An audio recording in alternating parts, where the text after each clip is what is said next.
Hello guys, welcome once again to the Gate to Youth YouTube channel. It's going to be another Q&A video today, part 3. So many questions, my gosh. We've got some more questions from our Wednesday evening youth group, which we haven't got around to answering so far this half term. So I'm going to answer them today in this YouTube video. First question. And the question is, what is the Christian view on drinking alcohol? So, I've got a cat here by the way. Oscar. See his ears. Going to give him a couple of treats. I'll get to the question though. So, there are two extremes, aren't there, with drinking alcohol? Come on, Oscar. There's getting really drunk. Oscar. Good boy. Or there's not drinking anything at all. Let me show you to the camera. Hey! Go on. Sorry, mate. There's two extremes. There's getting really drunk and there's not drinking anything at all. And from the way I see it, Christianity sits right in the middle. Good boy, good boy. Basically, don't get drunk, but it is okay to drink alcohol. You're just going to sit there. Okay, good. Ephesians chapter 5 says, don't get drunk on wine or alcohol. They didn't have beer and vodka and things in those days. Good boy. But instead be filled with the Spirit. And another verse says, Paul writes to his disciple Timothy, and he says, don't forget to drink a bit of wine for your stomach. Timothy clearly had a bad stomach, and the water he was drinking wasn't helping that, so it was actually cleaner to drink wine. Jesus also, his first miracle in John chapter 2, turned water into wine at a wedding in Cana, so he wasn't afraid of people drinking wine. He knew that they were going to drink wine, and he probably knew some of them were going to get drunk, but he did it anyway because he wanted to bless the bride and groom. And also at the Last Supper, didn't he drink wine with the disciples? And he said, "This is my blood shed for you. It's the blood of the new covenant. Whenever you drink this, do so in remembrance of me." So it's not wrong in and of itself to drink alcohol, but it's not healthy. And you guys shouldn't really be drinking alcohol until you are 18 anyway. I remember the first time that I drank beer with my friends on a Friday night. We were around my Christian friend Keith's house and we had one of his dad's beers and oh man, it was disgusting. I had to eat Pringles to cover the taste, you know, the whole time pretending, oh yeah, this is nice, yeah, I like this. Oh, it's absolutely rank. It's not great tasting.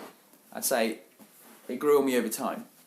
But it's not important to drink alcohol. I think one major trap we can fall into is that we can drink alcohol with the wrong people who egg us on to drink more, to get drunk, because they would like to see us do something stupid, which inevitably does happen if people get drunk. I've never personally been drunk. I have seen people drunk and I've helped clear up people sick when they're drunk. It's not so nice. I used to be a street pastor as well. Oh, just kiss me. Hello, mate.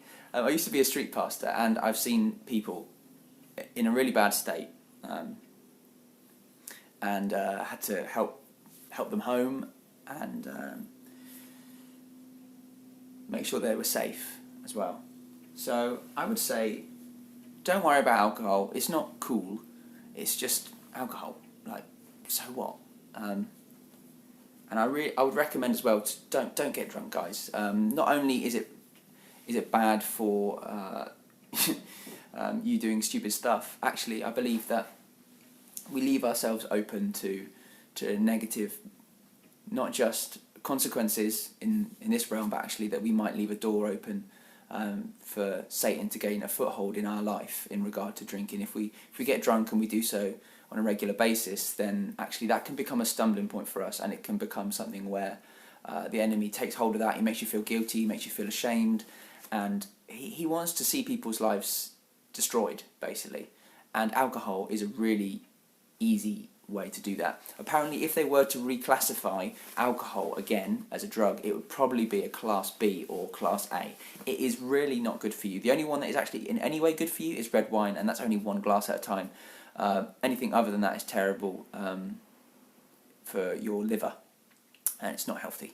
Alcohol's got tons of calories. It will make you fat as well. So I really recommend, like, if you like alcohol when you're older, have a glass of wine or a beer or a gin or whatever now and again, but don't drink it to get drunk.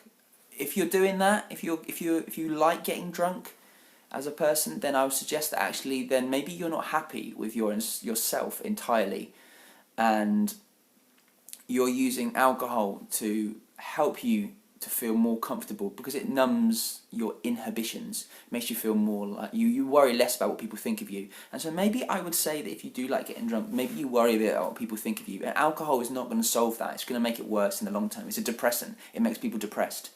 So I would say deal with your heart issues. I hope that's helpful. Any questions about that, pop them in the feed below. But yeah.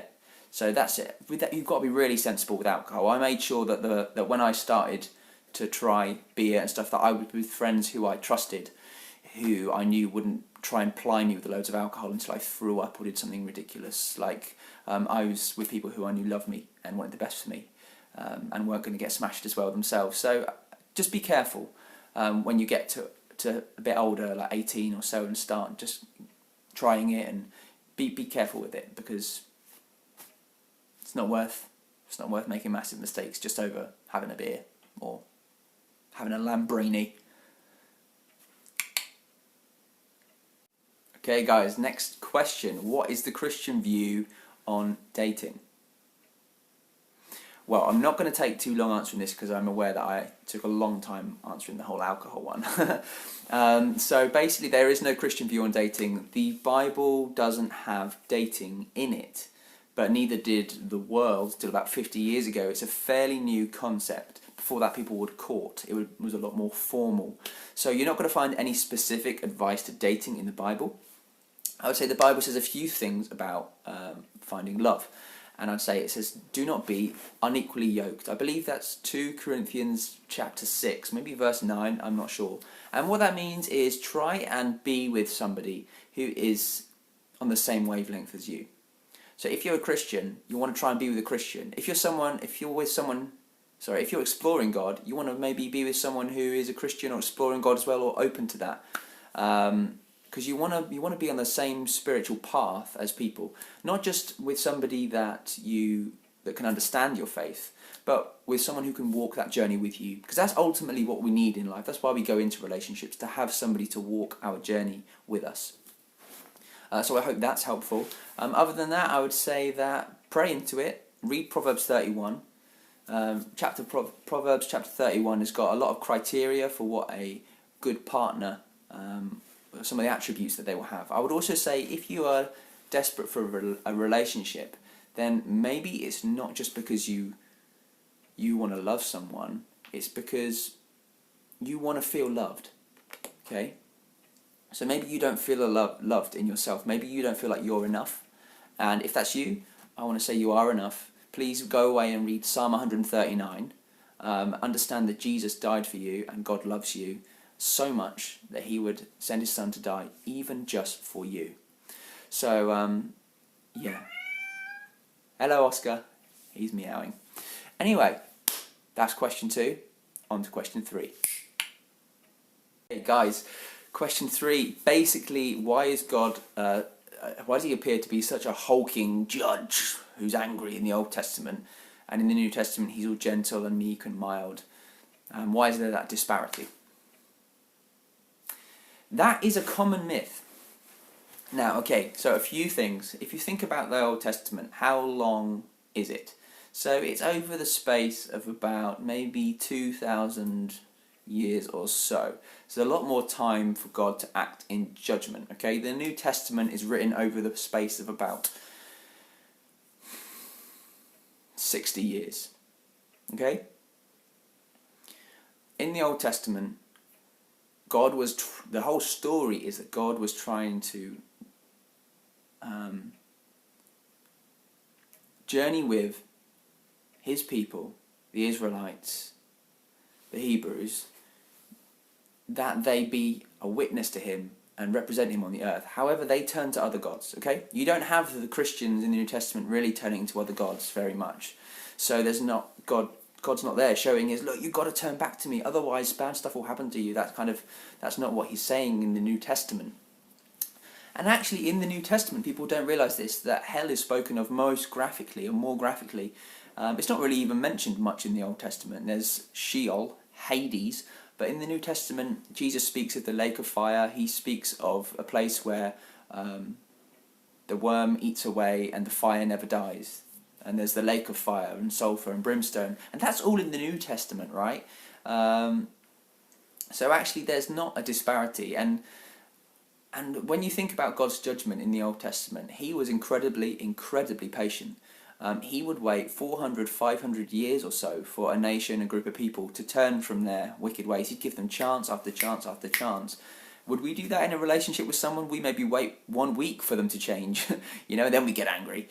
God waited 500 years for them to change. Still nothing? Okay, well then he'd bring another group of people into the land to make the land blessed, because he cares for the land, cares for earth. And then in the New Testament, you've got stories of judgment in the book of Revelation. But ultimately, if you want to know God's character, we're supposed to look at the person of Jesus.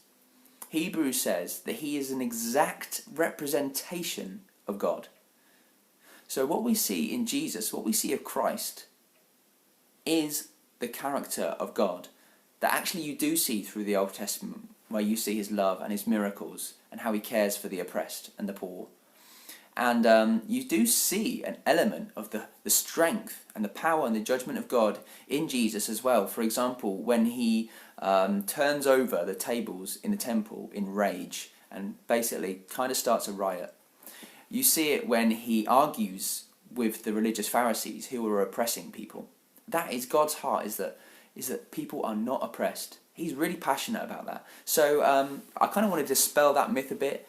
I think if you want to know God's character, look at Jesus. And maybe if you're seeing seeing God in the Old Testament as different, maybe you've not read the entirety of the New Testament and understood the Bible as a whole. Because when you understand it as a whole, you see the character of God outlined and defined perfectly and beautifully in the person of Jesus Christ. I hope that's helpful, guys. Great questions. Thank you so much. Any more questions, fire them into the comment feed below. Any comments on this video, again, please just pop them in the feed, guys. I'm keen for us to communicate. Like, subscribe, all that jazz. Over and out.